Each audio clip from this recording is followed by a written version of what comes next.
Bonjour, je suis Anne-Claire, la voix qui vous raconte, épisode après épisode, la passionnante saga « Il était une fois la Bible ». Une coproduction, YouPray et Bibliapédia. Épisode 26.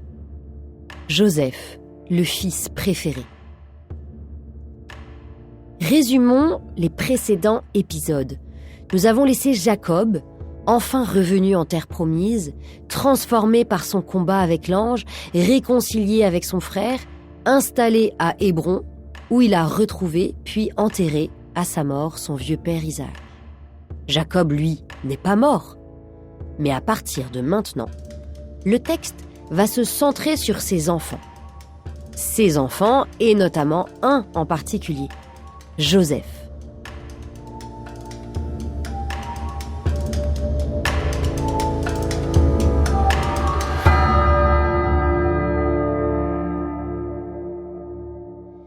C'est donc l'histoire de Joseph que nous allons découvrir aujourd'hui. Cette histoire est racontée du chapitre 37 au chapitre 50 de la Genèse. C'est la dernière partie et donc la conclusion du livre de la Genèse. C'est une histoire pleine de rebondissements, si bien qu'on l'appelle parfois le roman de Joseph. C'est pourquoi l'histoire de Joseph sera en quelque sorte la résolution du problème que nous suivons depuis le début de la Genèse. Quel est ce problème ? C'est la difficulté d'aimer son frère. Souvenons-nous des épisodes qui montrent la difficulté d'aimer son frère et les premières solutions qui sont trouvées. Nous avons vu l'échec de départ avec le meurtre d'Abel par Caïn. Puis nous avons vu des frères qui ont essayé de se supporter de mieux en mieux. Par exemple, Abraham et Lot. En effet, Abraham appelle Lot frère alors qu'il est son neveu. Abraham et Lot se séparent plutôt que de s'entretuer. De même, Jacob fuit Ésaü. Et Rachel et Léa essaient de ne pas être en concurrence vis-à-vis de leur mari commun, mais plutôt en complémentarité. Mais tout cela n'est pas encore satisfaisant. Car si les frères ont de plus en plus fait la paix, il y en a toujours un qui a été choisi plutôt que l'autre. Abraham et non Lot, Isaac et non Ismaël, Jacob et non Ésaü. Justement, l'histoire de Joseph est aussi le moment où ce ne sera plus uniquement une personne, le patriarche, qui héritera des promesses de Dieu, mais une famille entière. Joseph n'est pas le 4e patriarche. C'est toute la famille de Jacob qui recevra ensemble la promesse. D'où l'importance que les frères s'entendent bien. D'ailleurs, le mot « frère » est utilisé exactement 100 fois dans l'histoire de Joseph, entre le chapitre 37 et le chapitre 50. Commençons le chapitre 37.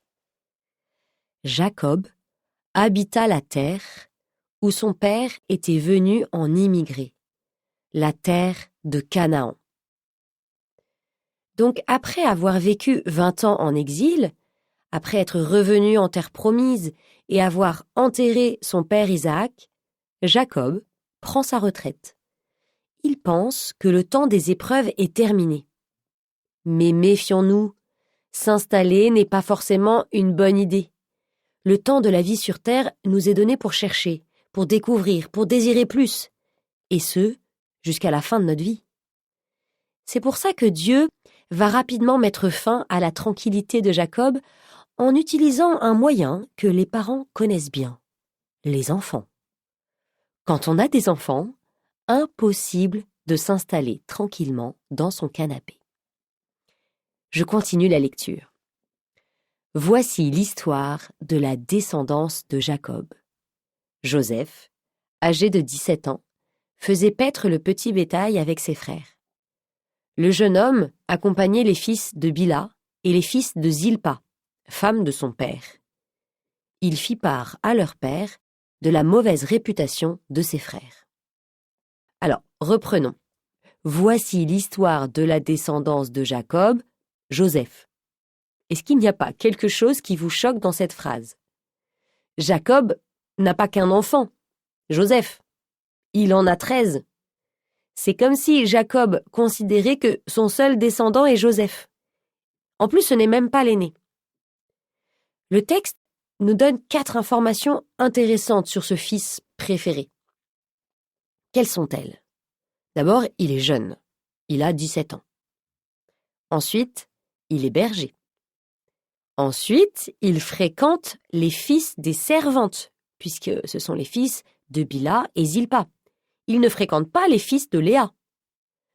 On apprend enfin que c'est un rapporteur, c'est-à-dire qu'il dit ce que font ses frères. Quelle première impression avons-nous de Joseph? D'un côté, c'est un petit frère un peu énervant qui a tout du chouchou. De l'autre côté, on a des indices qui montrent qu'il va jouer un rôle particulier dans cette famille. Il a la naïveté d'un enfant. Il sera berger de ses frères. On peut traduire le texte de cette façon. Il est le seul à ne pas mépriser les fils des servantes. C'est donc lui qui fait un peu l'unité de la famille. Il est rapporteur, ok, mais c'est parce qu'il tient à ce que ses frères se comportent bien. Il est le fils de la vieillesse de Jacob, le Targum, la traduction en araméen qui en même temps explique le texte. Cette traduction dit « un fils intelligent ». Joseph n'est pas seulement le fils que Jacob a eu étant vieux, mais aussi celui de ses fils qui a une qualité particulière de sagesse. Mais voyons maintenant ce qu'en pense son père. Israël, c'est-à-dire Jacob, aimait Joseph plus que tous ses autres enfants parce qu'il était le fils de sa vieillesse. Et voilà, il y a toujours ce problème de choisir un enfant parmi ceux qu'on a. Les 2 précédents patriarches avaient aussi eu ce choix à faire. Abraham avait choisi Isaac plutôt qu'Ismaël, qui était pourtant l'aîné. Isaac avait choisi Ésaü, mais finalement, c'est Jacob qui avait été béni. Est-ce que c'est bien ou pas bien d'avoir un enfant préféré? À première vue, ce n'est pas bien. Les parents ne doivent pas avoir de chouchou. Cette préférence va d'ailleurs causer plein de problèmes. Mais en même temps, il y a quelque chose de juste dans cette préférence. D'ailleurs, il ne choisit pas l'aîné, ce que faisaient habituellement les pères à cette époque. Et enfin, Dieu lui-même choisit. Souvenez-vous de l'épisode d'Abel. Cela peut donc avoir du bon. Joseph est différent des autres.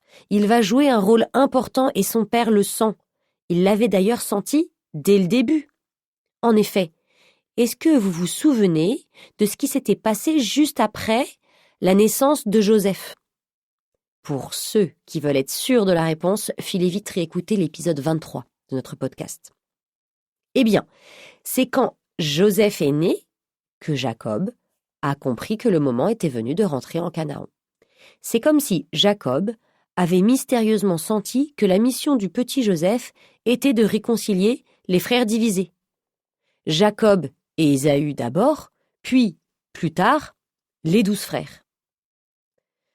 On peut d'ailleurs comprendre l'expression « fils de sa vieillesse » comme « enfant sage », car la vieillesse, c'est la sagesse. On note donc un progrès par rapport à Isaac qui préférait Ésaü à cause du gibier. C'est peut-être mal de favoriser un enfant, mais au moins, Jacob a préféré le bon. Et d'ailleurs, regardez comment il le manifeste. Et il lui fit faire une tunique de grand prix. De grand prix, on peut imaginer qu'elle est multicolore, bariolée ou à longue manche. En fait, on ne sait pas très bien ce que le mot hébreu veut dire. Cet habit, il est très important et il va jouer un rôle énorme dans l'histoire de Joseph. La tunique de Joseph, c'est un peu un mythe, comme le nez de Cléopâtre. Que représente cet habit? C'est une façon de faire de Joseph l'aîné. En plus, le mot utilisé en hébreu, kétonet, désigne les habits des prêtres. C'est comme si Joseph était consacré à Dieu. Et puis, Les commentateurs juifs nous disent que cette tunique n'a pas été fabriquée par Jacob. Ce serait en fait la tunique que Dieu avait faite à Adam, qui ensuite a été transmise à Ésaü et que Jacob a mise quand il s'est fait passer pour son frère. Alors bien sûr, les commentateurs ne veulent pas dire que cela s'est vraiment passé comme ça. C'est juste une façon de se rappeler des autres tuniques dont nous avons entendu parler depuis le début de la Genèse. Et c'est une façon de voir quelle en est la signification. Joseph reçoit une mission qui est celle que Dieu a donnée dès l'origine à l'humanité et qui se transmet. Mais ce vêtement a déjà posé des problèmes. Il a été utilisé au moment où Jacob s'est fait passer pour Ésaü. Il rappelle donc que cette mission est parfois mal réalisée et provoque des disputes entre frères. Mais continuons plutôt la lecture. En voyant qu'il leur préférait Joseph, ses autres fils se mirent à détester celui-ci, et ils ne pouvaient plus lui parler sans hostilité. À quoi sert la parole, normalement? Eh bien, à se comprendre. Mais pour les frères, elle est désormais empoisonnée par la haine. À partir de ce moment de l'histoire, la parole ne fonctionne plus. Joseph n'a pas l'air de s'en rendre compte. Il leur parle, et pire, il leur demande de l'écouter. Et cela va évidemment mal se passer. Joseph eut un songe et le raconta à ses frères. « Écoutez donc, leur dit-il, le songe que j'ai eu. Nous étions en train de lier des gerbes au milieu des champs. Et voici que ma gerbe se dressa et resta debout. Alors, vos gerbes l'ont entourée et se sont prosternés devant ma gerbe. Ses frères lui répliquèrent. Voudrais-tu donc régner sur nous, nous dominer? Ils le détestèrent encore plus à cause de ses songes et de ses paroles. Un songe, c'est quelque chose de mystérieux. Et Joseph ne l'explique pas. Alors, que font naturellement les frères? Ils interprètent le songe. Selon eux, cela annonce que Joseph veut les dominer. Mais à votre avis, les frères sont-ils bien placés pour interpréter le songe? Eh bien, pas forcément, parce qu'ils sont jaloux de Joseph. Le risque est grand qu'ils interprètent tout à la lumière de cette jalousie. Alors, je vous propose d'essayer à notre tour d'interpréter ce rêve. C'est un exercice très intéressant, car c'est celui que nous devons faire quand nous lisons la Bible. Demandons-nous ce que représentent les gerbes. Si ce sont des gerbes et non Joseph, et ses frères qui se sont dressés et prosternés, c'est que les gerbes nous donnent une information supplémentaire. Elles ne font pas que représenter les personnages. Les gerbes représentent de la nourriture, peut-être du blé ou de l'orge. Que la gerbe de Joseph se dresse et que celle des frères se prosterne devant celle de Joseph peut vouloir dire que la nourriture de Joseph est meilleure que celle de ses frères. Mais les frères, aveuglés par la haine, ne sont pas attentifs. Eux, ils pensent que c'est Joseph qui se prend pour le meilleur et non sa nourriture. Ce texte veut nous faire comprendre que, dans la vie, il peut arriver que Dieu parle par des signes, des événements. Mais parfois, nous risquons de les interpréter de travers. Pour éviter cela, il est indispensable de prendre du recul sur les émotions, comme la jalousie par exemple. Jésus, quelques siècles plus tard, donne un bon conseil. Dans Matthieu, chapitre 6, verset 6, il dit « Retire-toi dans ta pièce la plus retirée, ferme la porte et prie ton Père qui est présent dans le secret. » Curieusement, Joseph ne se décourage pas et il continue. Sans doute y a-t-il quelque chose qui le pousse à raconter malgré tout ce qu'il vit. Il eut encore un autre songe et le raconta à ses frères. « Écoutez, j'ai encore eu un songe. Voici que le soleil, la lune et 11 étoiles se prosternaient devant moi. » Il le raconta également à son père, qui le réprimanda et lui dit : « Qu'est-ce que c'est que ce songe que tu as eu ? Nous faudra-t-il venir, moi, ta mère et tes frères, nous prosterner jusqu'à terre devant toi ? » Ses frères furent jaloux de lui, mais son père retint la chose. Alors, à première vue, le deuxième songe ressemble beaucoup au premier. Il y a tout de même des différences qui vont nous permettre de comprendre ce que le deuxième rêve apporte en plus. D'abord, ce ne sont plus des gerbes, mais des astres qui se prosternent. Ici, il ne s'agit donc pas de nourriture. Peut-être est-ce le symbole de la création ? De l'univers naturel ?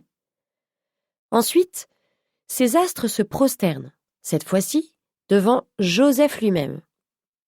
On peut comprendre que Joseph va réussir à dominer la nature. Il y a toutefois quelque chose qui n'est pas clair. Si les astres symbolisent la nature, pourquoi ce nombre de 11 étoiles ? Il faut avouer que c'est ambigu, car 11 fait immédiatement penser aux frères.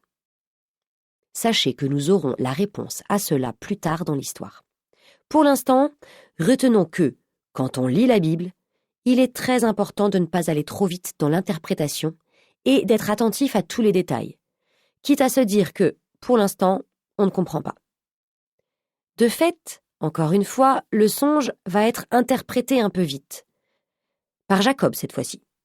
Il pense que les 11 étoiles, le soleil et la lune, représentent les 11 frères, lui-même et sa femme. Mais dans ce cas, pourquoi toute la famille serait déguisée en étoiles alors que seul Joseph resterait représenté en homme ? En plus, c'est impossible que la mère de Joseph se prosterne devant lui. Pourquoi ? Parce qu'elle est morte. On voit pourtant que cette interprétation un peu rapide ne satisfait pas entièrement Jacob, car il retient la chose, c'est-à-dire il continue à y penser. Joseph, le fils préféré, le fils un peu trop parfait, ne parvient même plus à convaincre son père. Parviendra-t-il à adoucir ses frères et à leur faire comprendre ses rêves ? Attendez le prochain épisode pour le découvrir.